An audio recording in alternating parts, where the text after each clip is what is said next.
এই পৃথিবীতে ভাই স্বার্থ ছাড়া কেউ ভালোবাসে না।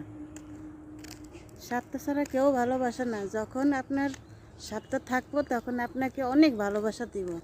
যখন দেখব যে স্বার্থ হাসিল হয়ে গেছে গা বা আর স্বার্থ পূরণ হবে না, তখন দেখবেন আপনার সাথে খারাপ ব্যবহার করব। বুঝছেন? এই দুনিয়াটাই স্বার্থপর। দুনিয়াটা স্বার্থপর মানুষ ভালোবাসে। আপনি যারা ভালোবাসলেন সে আপনাকে ব্যবহার করলো, আর আপনাকে যে ভালোবাসলো তার ভালোবাসাটা বুঝতে পারলেন না। কখন কে কিভাবে ভালোবাসে কেউ বোঝা যায় না, বুঝতে পারে না।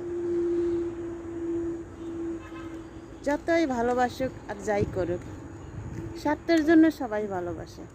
স্বার্থ ছাড়া এই পৃথিবীতে কেউ ভালোবাসে না, কেউ না। আপনি যার কথাই বলবেন, স্বার্থ ছাড়া কেউ ভালোবাসে না। না ভালোবাসে সন্তান, না ভালোবাসে মা, না ভালোবাসে বউ, না ভালোবাসে ছেলে মেয়ে। কেউ স্বার্থ ছাড়া এই পৃথিবীতে কেউ ভালোবাসে না। সবারই স্বার্থ লাগে। স্বার্থ ছাড়া দুনিয়াতে কেউ আপন নয়, কেউ আপন না, কেউ না।